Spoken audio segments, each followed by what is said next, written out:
Ini betul ya lintas jalur yang untuk HEMA ya? Iya, Ibu. Iya, Bu. Oke, kita hari ini akan ada 2 materi yang seharusnya kemarin ada 1 dan hari ini ada 1. Minta maaf, ini tadi kita gabungkan karena kemarin ada hal yang kebetulan saya tidak bisa.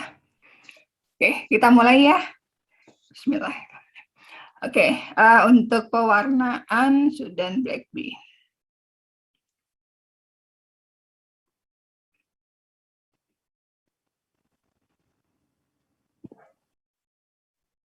Oke. Sudan Black Bee atau SBB itu adalah pewarna yang dia itu larut dalam lemak dan memiliki afinitas atau daya lekat yang sangat tinggi terhadap lemak dan lemak yang netral. Fungsinya kalau untuk di hematologi adalah membedakan antara tipikal leukemia yang mieloid dan yang dia tipe yang limfoid. Nah, ini fungsinya hampir sama dengan yang MPO atau mieloperoksidase. Ya, pada pewarnaan untuk leukosit dan monosit. Nah, SBB ini dapat digunakan untuk pewarnaan apusan yang dia sudah lebih dari 2 minggu. Jadi kalau yang lain-lainnya kan biasanya dia harus onsite ya, langsung untuk bisa diwarnai.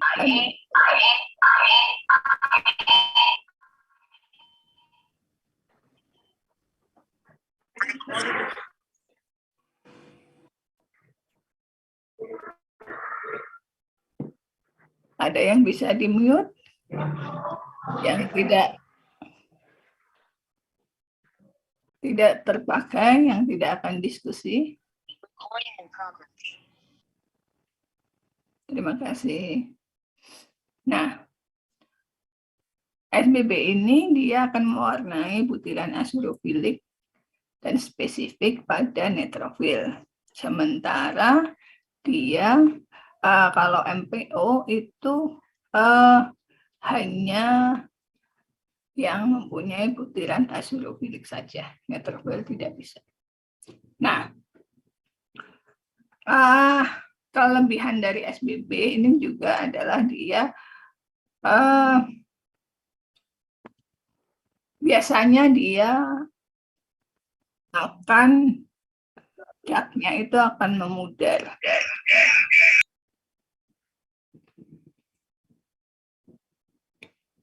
Seiring dengan waktu atau dia lama-lama catnya ini akan agak tidak nyata dari yang di awalnya. Nah, prinsipnya adalah bahwa dia karena dia larut dalam lemak, maka dia akan mewarnai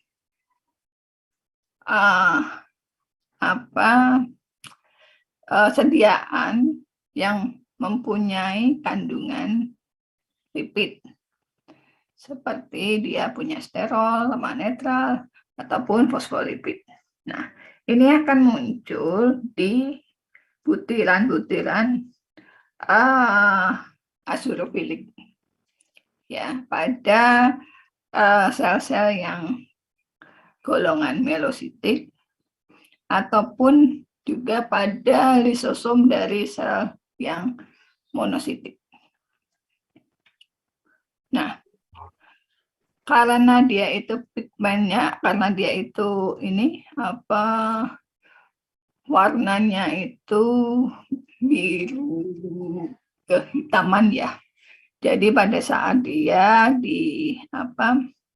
dilihat di bawah mikroskop, maka menunjukkan positif ketika terdapat butiran pigmen berwarna hitam. Nah, ini adalah pengecatannya terdiri dari larutan A, B, dan C. Nah, ini cara kerjanya. Jadi, larutan A dan B 1:1 dicampurkan, tambahkan dengan larutan C yang tadi ya, 3 bagian, kemudian dia bisa netral atau sedikit alkalis. Preparat yang sudah kita bikin ya, baik itu dalam bentuk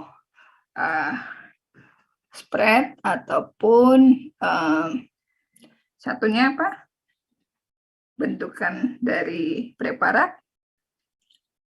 Hapusan preparat biasanya dalam bentuk apa saja? Ada yang tahu?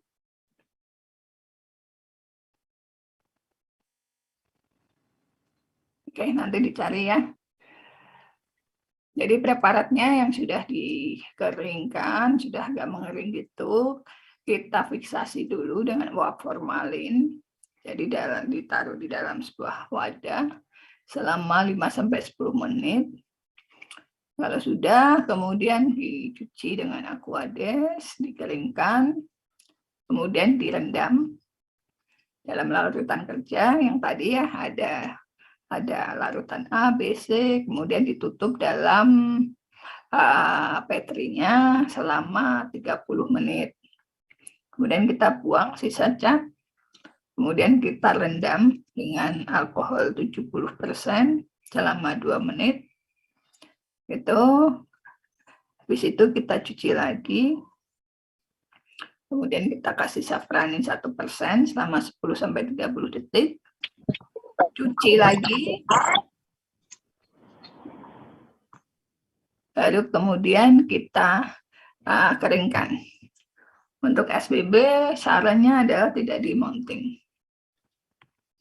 Nah, ini adalah persyaratannya. Jadi dia kita berasal kita buat dari darah segar ataupun dari hapusan sumsum tulang.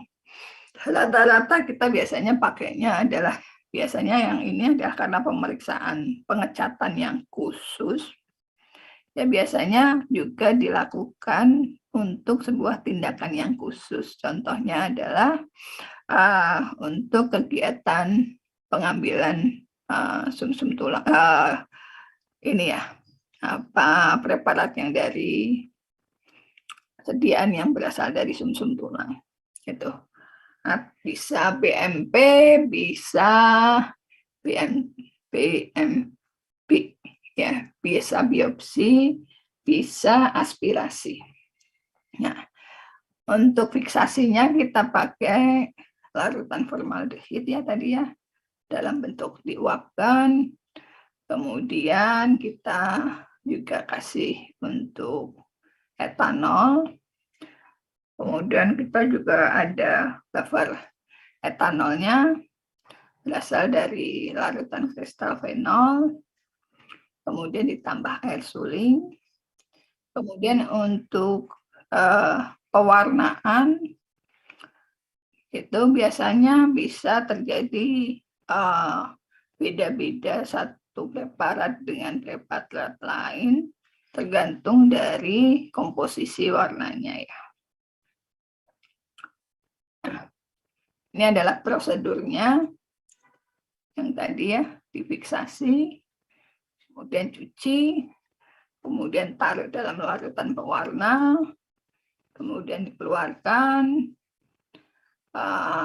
kemudian difiksasi lagi, cuci lagi gitu ya. Terakhir kita keringkan, tidak boleh pengeringannya secara ini ya, keringkannya itu secara ini aja, biasa saja dengan udara saja. Kemudian terakhir kita lihat di bawah mikroskop. Nah, hasil dan interpretasinya kita lihat berdasarkan produksi pigmen hitam dan granular yang bisa kita lihat di bawah mikroskop. Jika itu muncul, maka itu menunjukkan reaksi positif. Nah, biasanya itu menunjukkan bahwa dia berasal dari sel-sel yang dari golongan melositik.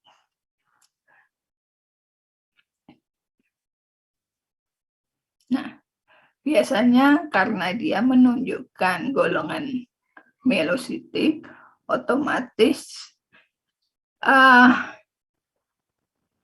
reaksi positif itu menyatakan besarnya, banyaknya yang menunjukkan positif tersebut. Artinya ketika granular pigmen hitam tersebut terlihat dominan, maka dia menunjukkan bahwa preparat tersebut sel-selnya mayoritas adalah sel-sel yang dari golongan melositik. Otomatis itu akan membedakan bahwa sel-sel yang ada di dalam preparat tersebut adalah dari golongan melositik, bukan dari golongan limfositik. Gitu.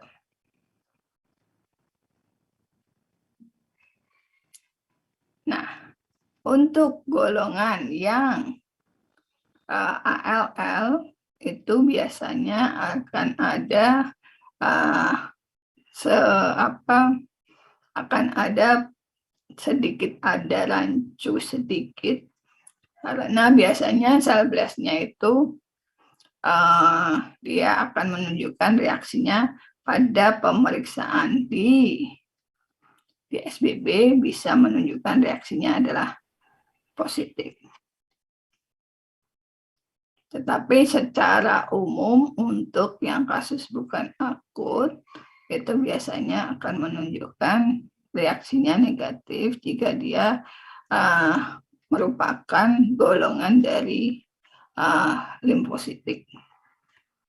Ini adalah pewarnaannya, kita bisa lihat warna-warna bercak-bercak hitam yang ada di sel-sel tersebut. Ini menunjukkan, nanti kita akan bandingkan lebih banyak dominasinya yang mana, yang berbercak hitam atau yang bukan. Itu satu. Yang kedua adalah untuk menunjukkan adanya granula di dalam preparat yang sedang kita baca.